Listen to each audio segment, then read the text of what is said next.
tornando-se uma mulher madura. Capítulo 10. Tomando decisões que levam à grandeza. E a perseverança deve ter ação completa, a fim de que vocês sejam maduros e íntegros, sem lhes faltar coisa alguma. Tiago 1:4. Grandeza, aos olhos do mundo, é poder, posição e fama. Porém, aos olhos de Deus, grandeza inclui serviço e utilidade para Ele e para outros. Lucas 22, 26 e 27. Consideramos isso no capítulo anterior. Para alcançar a grandeza de Deus, devemos primeiro vencer nossa tendência de evitar as suas provações. Quais alguns meios em que você e eu perdemos as lições de Deus e deixamos de crescer espiritualmente? Esses 7 métodos, sinto dizer, são extraídos de minha própria experiência. Lembre-se de que já examinamos 2 de nossos meios favoritos de manter longe as provações que Deus coloca em nosso caminho: resistir e recuar. Vamos examinar agora o 3º. 3. Ressentimento. Em lugar de subir a bordo e avançar para a provação que nos confronta, nós nos ressentimos do papel que outros desempenham em nossas dificuldades. Embora Deus seja absolutamente soberano em nossas vidas, pensamos erradamente que outros contribuíram para que chegássemos a esse ponto específico de dor e sofrimento. Podemos ser também tentadas a irritar-nos com Deus por nos submeter a esse problema.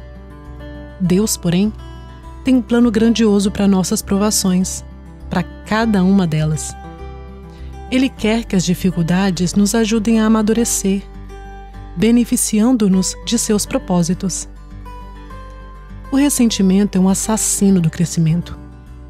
Ele produz atos pecaminosos e inibe ou impede o desenvolvimento do caráter positivo que Deus deseja para nós.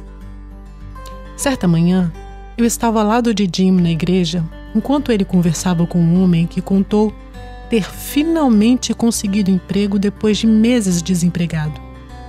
Ele estava efusivo. "Estou louvando a Deus por ter conseguido emprego", e prosseguiu. "Não volto para casa antes das 9 ou 10 da noite, mas me alegro em ter com os chefes às 8, se for a essa hora que desejam me ver e me pagar. Depois, louvo a Deus por mais tarde que seja." Enquanto ele compartilhava sua alegria, eu só ficava pensando. Há uma esposa nessa história que fica esperando em casa um marido e pai ausente ou atrasado. Espero que ela esteja aceitando essa provação com boa vontade, considerando como motivo de toda alegria a chegada tarde do marido em casa à noite porque está empregado. É fácil ressentir-se do marido, do nosso emprego ou do dele, de nossos filhos e das provações que eles trazem a cada dia, e às vezes, a cada minuto. Ou então do fato de estar ainda solteira, e continua a lista de situações desafiadoras na vida. Mas difícil é entrar de cabeça em nossas provações. É fácil nos irritar com sogros, genros e noras, com nossos pais, nossos chefes, e assim prossegue a lista de ressentimento. Mas difícil é crescer e abandonar essa prática imatura. Nossa tendência é culpar cada situação. Devemos, porém, colocar de lado tudo isso e olhar diretamente para a maravilhosa face de Deus. Precisamos confiar nele e na sua vontade para nós, em vez de ressentir-nos dos que representam um problema aos nossos olhos. Quando ensino mulheres jovens na fase universitária, descubro que um dos problemas bem grandes para muitas delas são os pais. Quando me reúno com as jovens, pergunto-as que estão presas na armadilha do ressentimento contra os pais. Quem sabia desde a fundação do mundo quem seriam seus pais?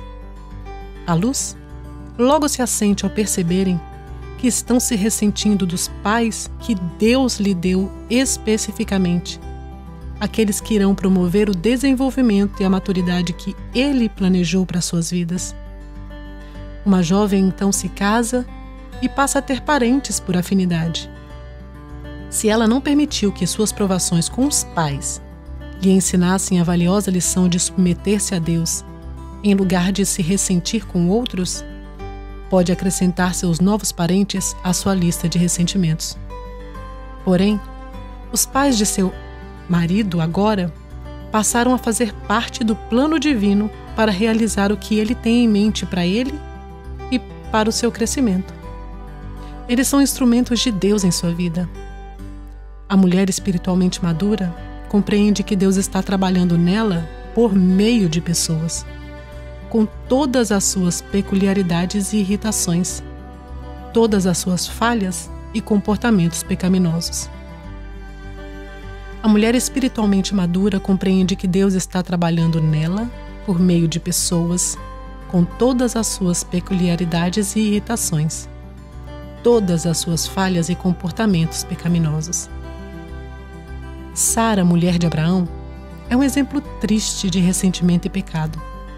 Deus prometera um herdeiro a Abraão. Todavia, Sara permaneceu estéril. Gênesis 16, de 1 a 6. O que ela fez?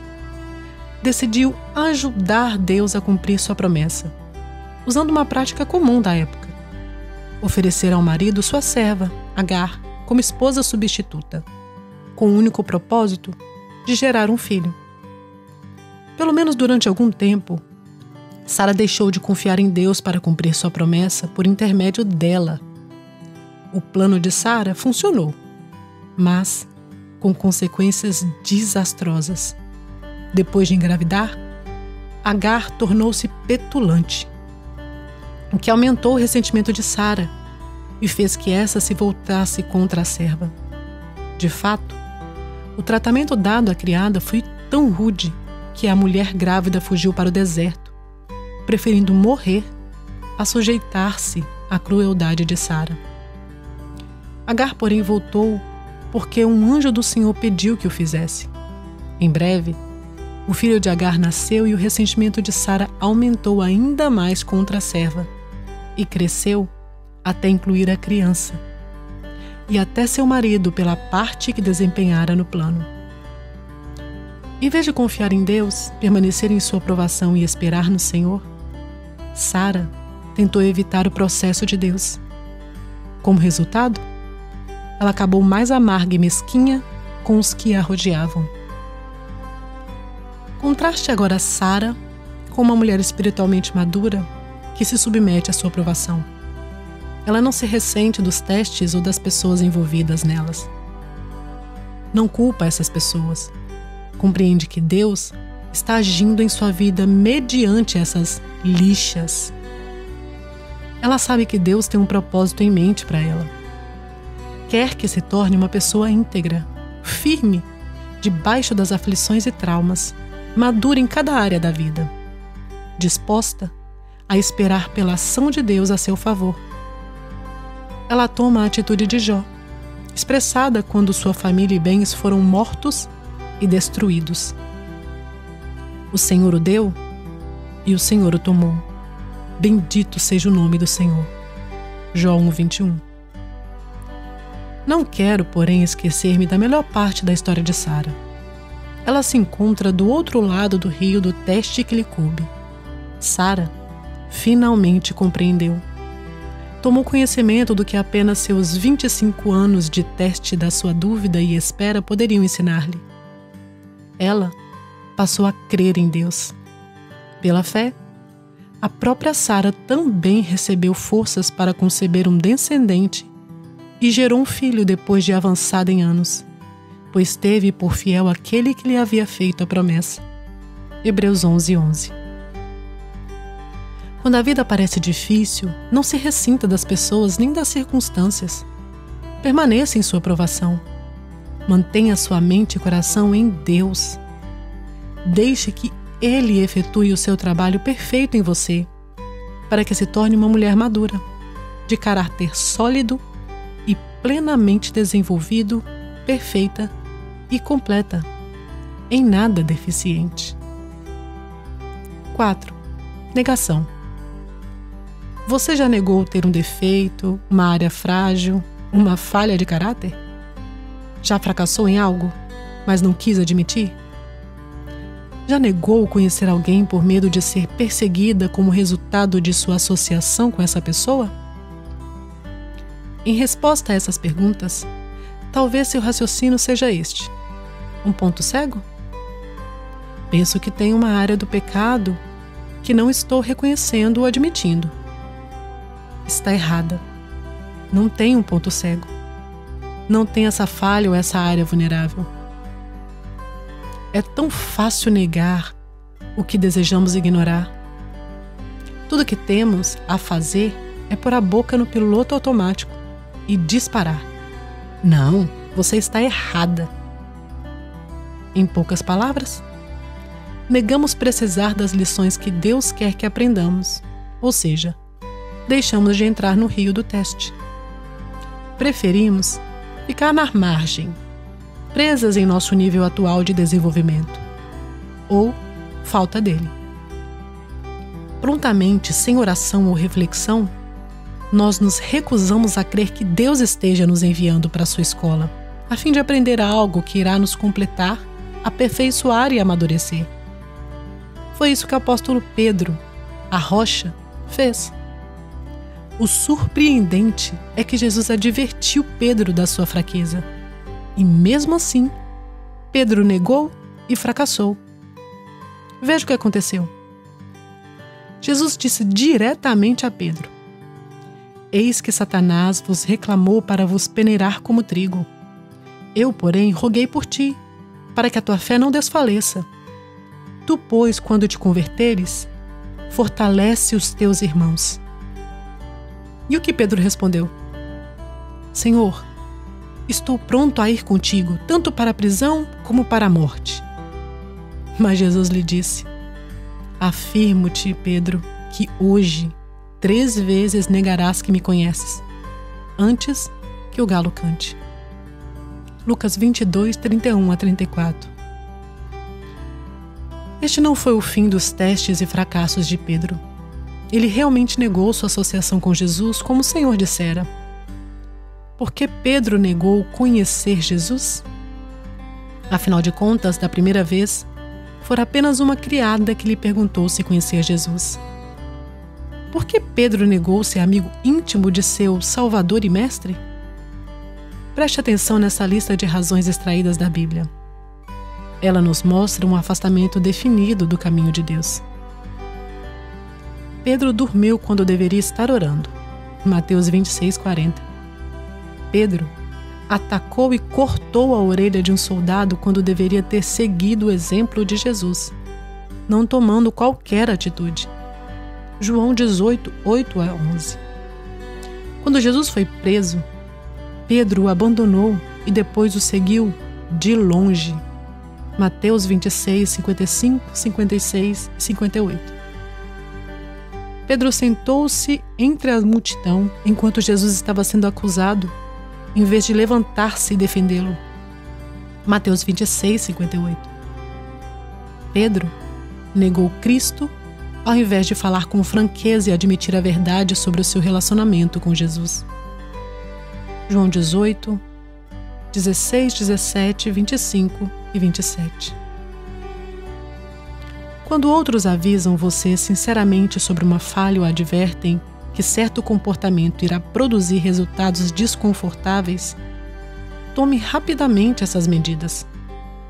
Abandone o que está fazendo. Examine a sua vida e o que a palavra ou mensageiro de Deus está dizendo. Ouça o que Deus tem a dizer a você por meio da oração.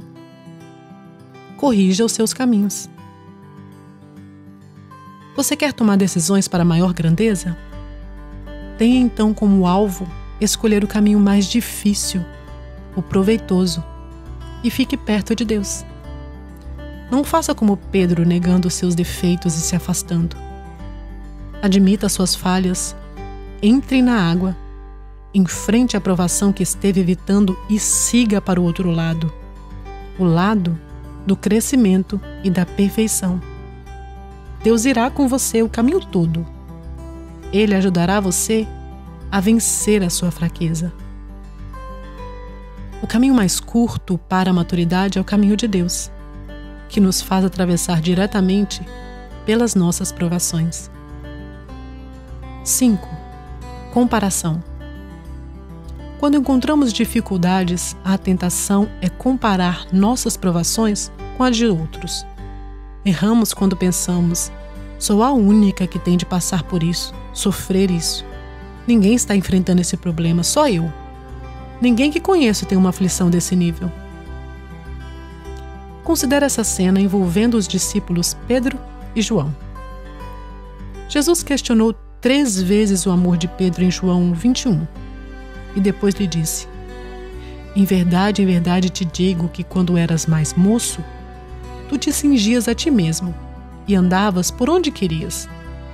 Quando, porém, fores velho, estenderás mãos e outro te cingirá e te levará para onde não queres.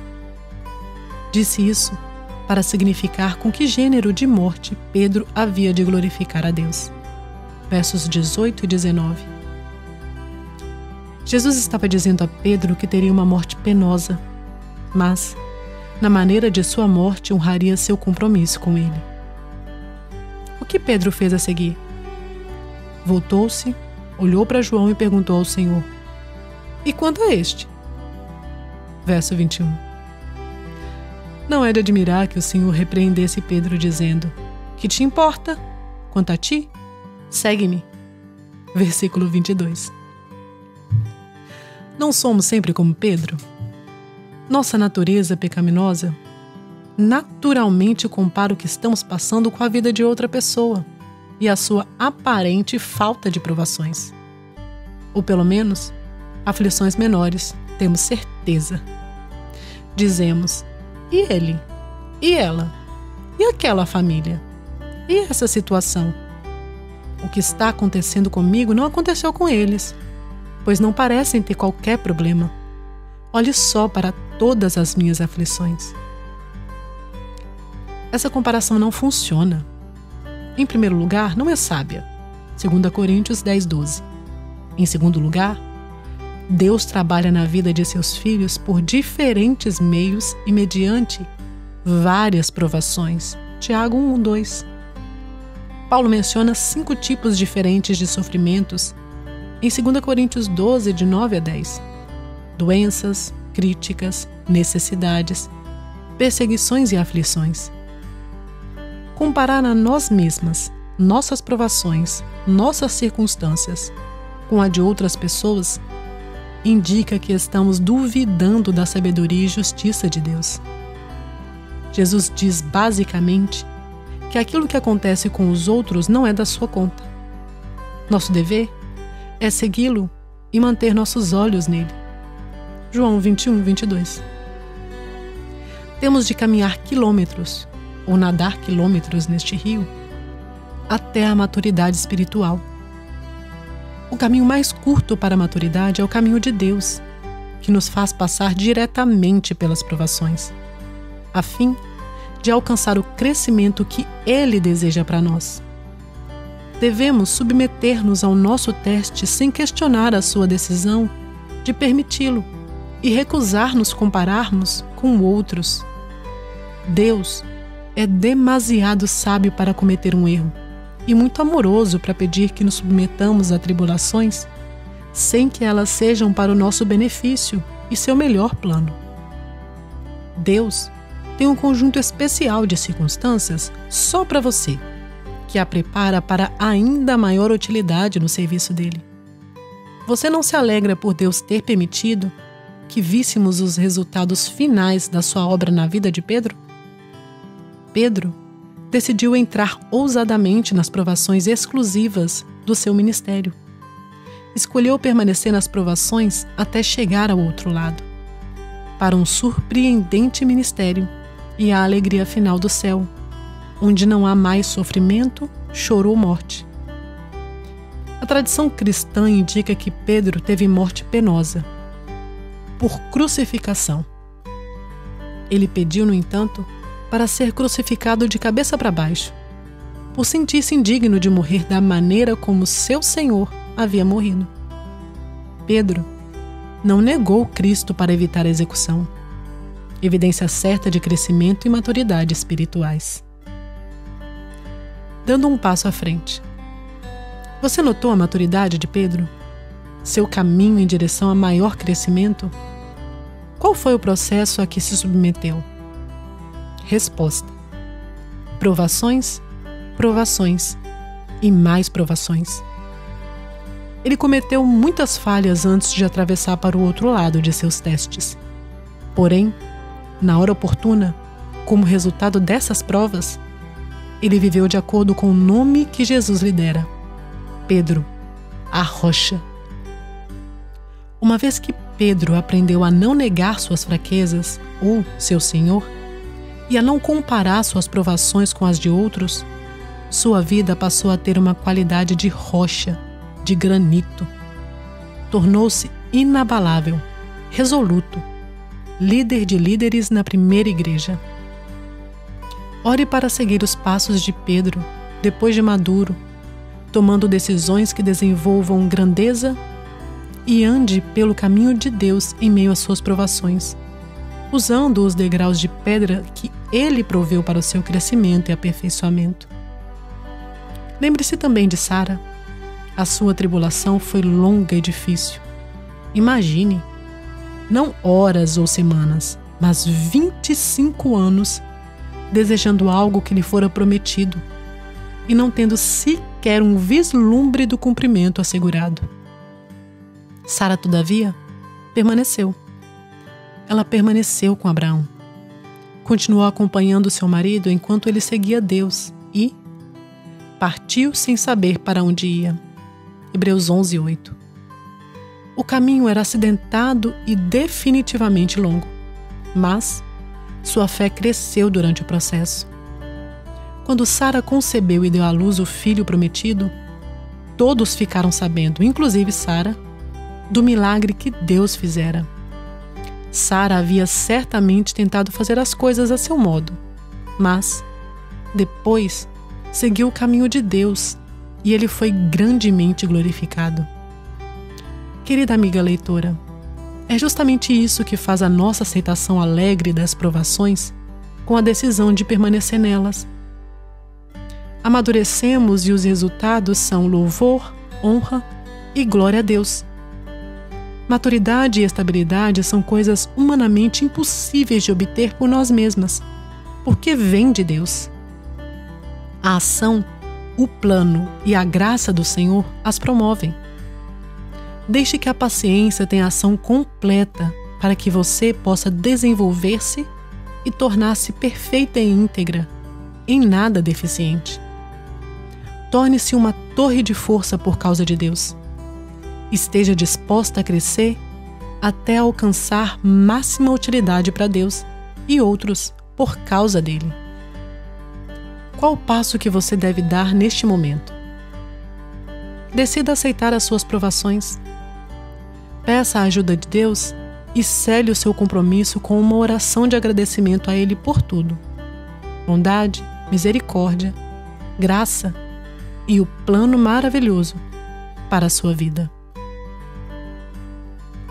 As coisas que nos restringem, as coisas que nos prejudicam, as provações pelas quais passamos e as tentações que investem contra nós, nos aproximam mais do Senhor, para que o testemunho de nossas vidas tenha maior valor para Deus. Quando limitações nos são impostas, trabalhamos melhor para o Senhor, pois ficamos então mais dependentes dele.